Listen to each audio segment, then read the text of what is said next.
He liked what he saw in that round, and I don't blame him. I do too. I mean, a bonus conversion will still even keeping your economy very healthy. You have multiple players surviving. What's to not like is Jing shutting down Bang, trying to take some of that forward space early on. Thrash now checking across here in towards Elbow. Divide scooping up the weapon. Cryo in the corner as the smoke blooms. Divide's going to be walling off the angle, but that boosted. He's up on top of it. And this could lead to some damage being dealt. Do they read this at all? Spike planted. Smoke going to be dissipating here soon. Just a hair, just this tiny little ledge that he has to play off of. Tries to swing in, and there you go. The headshot's going to be found. Divide in the meantime, turning his sights over towards Ali. Asana going to be dropped to swing in. Lucio trying to take some space, but the cage is not up yet. Push forward, Forsaken, hearing, sensing EU, and he's going to be able to find him. Heal comes in, Cryo. Last one to try to do some damage, but will not find it. Device survives with 10 HP, and Paper X move up 4-0. Yeah. If you feel like you're getting overwhelmed by 5-man pushes on defense, or maybe you're being buried under a ton of utility while your team isn't helping on site, then in this video I'll guide you through how to adjust your gameplay to counter those situations using the 100 Thieves versus PRX game from Valorant Shanghai as a case study. Ranking up can be a struggle when teams are just barreling onto your sites, so we'll cover adjustments for each rank, how to control the game's tempo, and how to lead your team without causing any tension. So PRX is pretty well known for their aggressive style of play, usually sending 5 players to hit a site in a coordinated push. There are realistically 2 things you can do in situations like this. 1, play further back on site with more passive angles for intel and play a 5-man retake, or number 2, set the tempo yourself with your team and be aggressive where the enemy team is pushing from. In the case of 100 Thieves, they adjust and work on setting the tempo themselves by being more aggressive on A main. If you look at their setup at the start of round 6, they start off by playing for A main control. This does 2 things. 1, it slows down the hit and forces PRX to spend time trying to understand how many people are playing on the site they want to hit.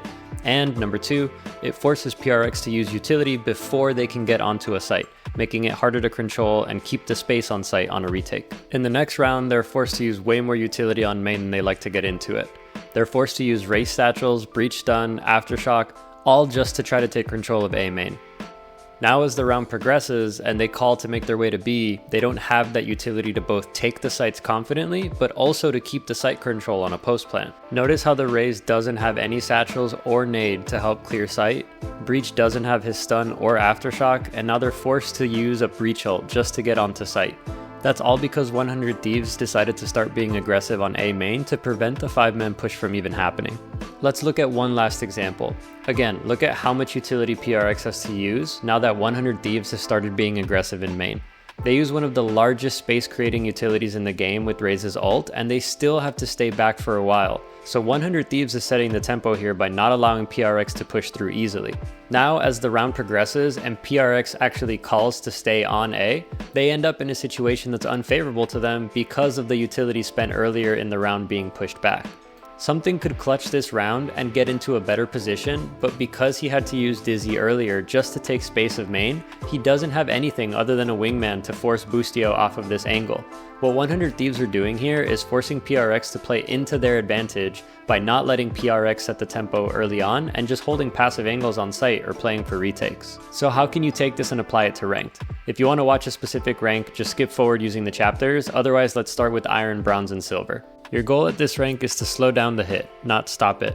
You're going to deal with 3 primary issues when trying to make these adjustments. You're going to have 1, no communication, 2, teammates that don't listen, or 3, teammates that think being aggressive on defense means pushing the attackers rather than slowing them down. When you're dealing with teammates that aren't listening or those that don't calm, you have to be proactive in your communication, but understand that you should think small.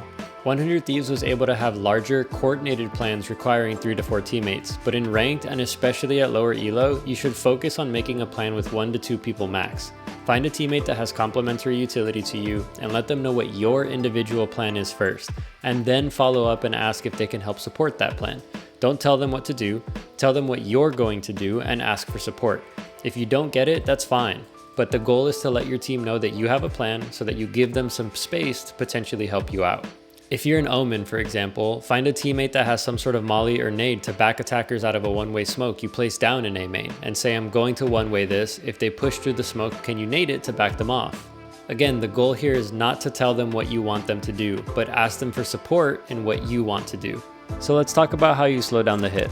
You can't rely on aim or full dueling here because a 1v5 is always going to end up in you dying, even in Immortal and Radiant ranks. So your goal has to be to use what utility you do have to stop them from instantly pushing into a site through common choke points. If you're an Omen and playing B main for example, and the enemy team here is running it down main and you hear at least 4, potentially all 5, you need to cause some sort of reason to make them stop pushing. If you have a flash, maybe blind through main, potentially peek after that blind and get a quick pick and then instantly back up and play disciplined. Or you could put a smoke down on stairs, fake your TP, and again cause a reason for them to pause. They now have to use utility like flashes or boombots to get out of that smoke. Then they have to deal with intel gathering utility to clear places that you could have TP'd to either on site or off of it. Let's take another example like Raze, who's pretty common on this map. Instead of reserving nade for the entry choke, maybe use a boombot to check if there are people there first, and then use your nade to keep them back there. You don't need to peek after that. Think about this from the defender's perspective for a second. You just saw a boombot and a nade come through basically instantly. You're gonna flash through after that nade or use some sort of Sova dart or drone or Gecko wingman or flash here in main in order to take control of the area. That's one less flash, dart, drone, or piece of utility that they have now to clear on site. So you need to display some sort of presence, then stay alive so your team can play site with a slightly higher advantage than before. Now let's talk about gold, plat, and diamond. Your goal at this rank is to contain the hit into phases. So you're going to deal with 2 primary issues when trying to make these adjustments. You're going to have 1, impatient teammates and impatience yourself, and 2, lack of coordination under the veil of coordination. The idea at this rank is to break up the way that you slow things down into phases rather than dumping all your utility at once. So start adding some nuance to how you layer the utility that you throw and slowing them down. Let's use Raze here on B main trying to slow down the push into B on Sunset. You might want to start off by throwing a boombot for intel, and if it spots someone, then there's no need to fight here. You should be communicating with your teammates and telling them how many you were able to hear or see, and then stall for rotates. That means potentially using a satchel or 2 to prevent the push, and then once you've got an additional person to help support on site, you can back up, use a nade in the choke point to continue the stall, and potentially force other teammates on the attacking side to stay in main while their duelists push onto site. Yes, you did use all of your utility here, but now your team was able to make their way to site to help support and keep them contained into a specific part of the site versus overrunning and taking an entire site over. And finally, for Ascendant and Immortal lobbies, your goal should be to freeze the hit. You want the attacking team to feel forced to either rotate or come up with an entirely different plan. You have the communication, you have the coordination, but you'll still have to deal with one major issue, and that's coordinated utility from the attacking side. If you're trying to freeze a hit, usually it's so that your team can take space elsewhere on the map in this rank, so that if the attacking side decides to adjust and push elsewhere, you're already ready for it. The best way to deal with the 5-man push that has coordinated utility here is to get detailed in your plan with your team. Most people at this rank are pretty willing and open to coordinating, and in fact they actually usually prefer it. So when you're dealing with a 5-man push, you have to have a plan that's more than just, hey, let's push them in main. Instead, you need to be proactive in telling your team where you want their utility to help support the plan that you have. Don't do this every round, but if you have an idea on how to freeze their hit, ask for your team's supporting utility in it. So here's a great example. You're dealing with a coordinated 5-man push with good utility to push you off of A as a Gecko playing this site.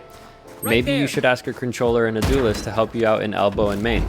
Let them know what your plan is and that it's to throw a flash straight up and then ask them to peek off that contact with maybe a raise nade and a one-way, controlling who they're peeking into in an effort to get a pick.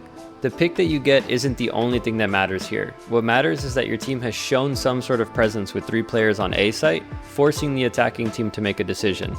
Either fight these 3 that are holding angles on us or go elsewhere. That's effectively freezing the hit until they can make that decision. That gives your team the space and ability to either reset on defense or take the space in other areas of the map while they make that decision. Whatever plan you come up with, your goal at this rank is to effectively communicate that plan and get detailed with it so that your team can help support you.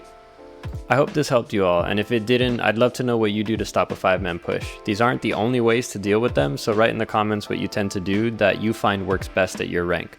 Thanks for watching, and I'll catch you in the next video.